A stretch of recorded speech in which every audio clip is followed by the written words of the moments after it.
कर्नाटक चुनाव में इस वक्त हम ये कह सकते हैं कि बजरंग दल को लेकर के सियासत काफ़ी गर्म हो गई है। बीजेपी और कांग्रेस आमने सामने है। दरअसल कर्नाटक में कांग्रेस ने अपने घोषणा पत्र में यह जिक्र किया है कि पीएफआई के साथ साथ हम बजरंग दल को भी प्रतिबंधित करेंगे अगर वो सत्ता में आ जाते हैं।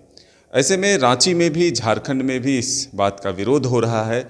जो मुख्य संगठन है विश्व हिंदू परिषद, उनके द्वारा विरोध किया जा रहा है कि जो समाज की सेवा के लिए संगठन है बजरंग दल, उसको किस लिए प्रतिबंधित करने की बात की जा रही है। हमारे साथ इसी विषय को विस्तार से बताने के लिए, बातचीत करने के लिए रांची विश्व परिषद के विभाग के सह मंत्री विकास जी मौजूद हैं।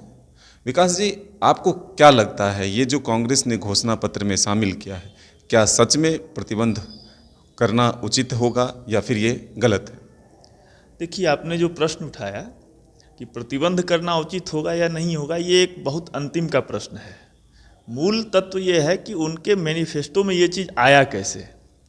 जिन लोगों ने उनके मैनिफेस्टो में इन चीज़ों को लाया है, उनको यह तथ्य जान लेना चाहिए कि विश्व हिंदू परिषद और बजरंग दल वो पूरे देश का संगठन है, ना कि एक कर्नाटक राज्य का संगठन है। और पूरे देश के अंदर में इसकी शाखाएं हैं और देश भर में कार्य करता है।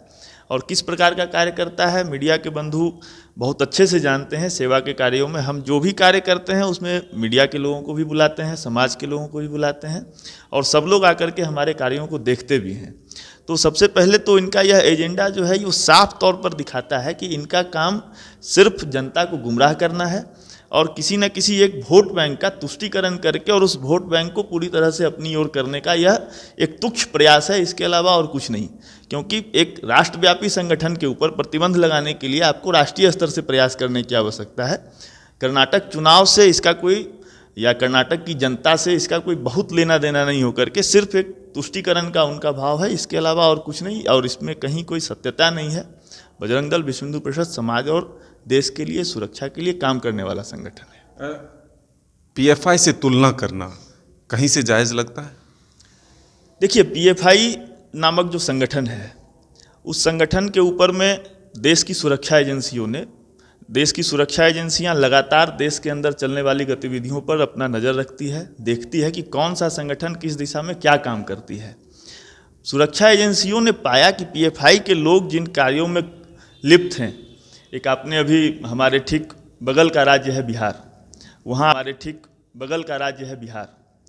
आपने देखा होगा कि कैसे एक पूरा मॉड्यूल निकल करके आया। उनका एक पूरा किताब था, उस किताब के अंदर कुछ वर्षों के अंतराल में इसको इस्लामिक स्टेट बनाने की एक पूरी साजिश थी।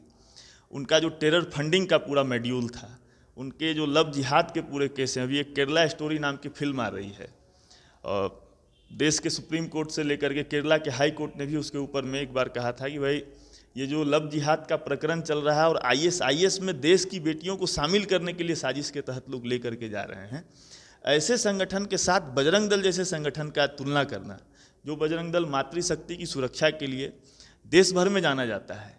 जब भी कहीं किसी बेटी बहन के साथ अत्याचार होता है तो हम लोग खड़े हो जाते हैं। जब देश में सेना पर कहीं कोई हमला होता है तो बजरंग दल के लोग सबसे आगे खड़े होकर के और उसका विरोध करते हैं।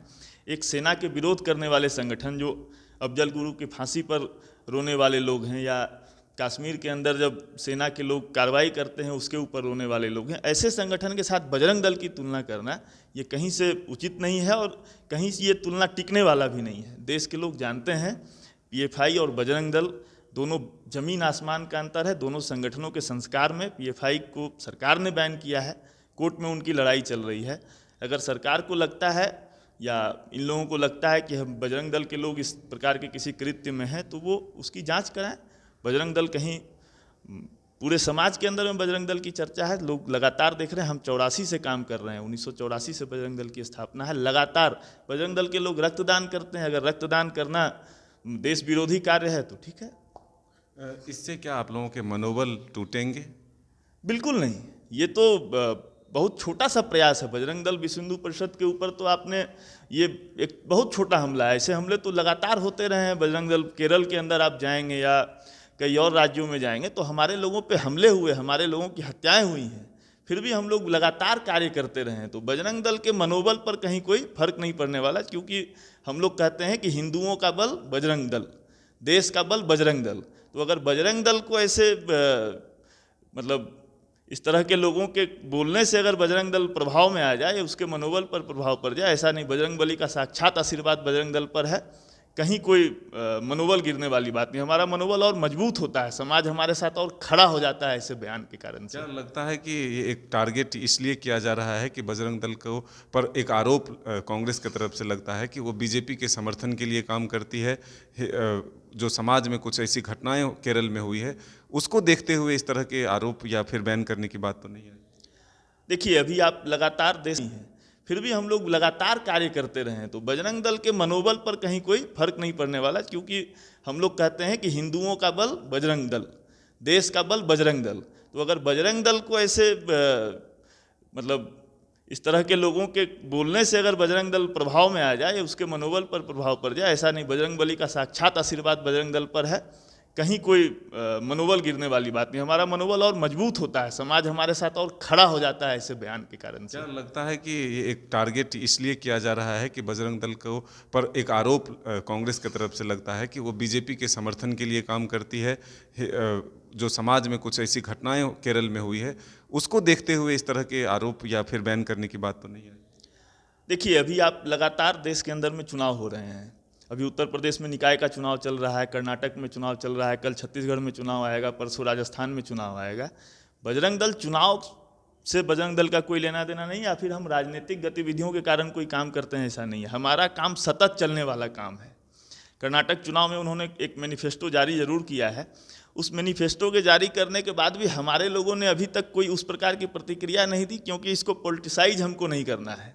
तो चुनाव से हमारा कोई लेना देना नहीं, हमारा इतना ही है कि जो हिंदुत्व के साथ करेगा, जो हिंदुत्व की बात करेगा, वही देश पर राज करेगा। कांग्रेस के लोगों को अगर लगता है कि उनको हिंदुओं का समर्थन चाहिए, तो वो कल से नारा लगाना शुरू करें कि गौ हत्या को बैन करो, पूरे देश में लव जिहाद के ऊपर रोक लगाने का काम करो।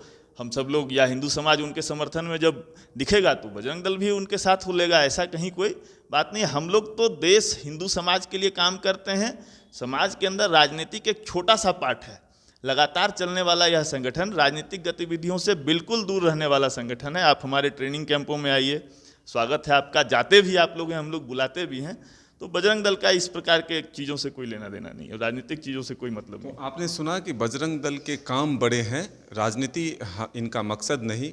भले ही कांग्रेस ने अपने मैनिफेस्टो में ये छोटा सा एक बयान दिया है, इससे इनके मनोबल घटने वाले नहीं।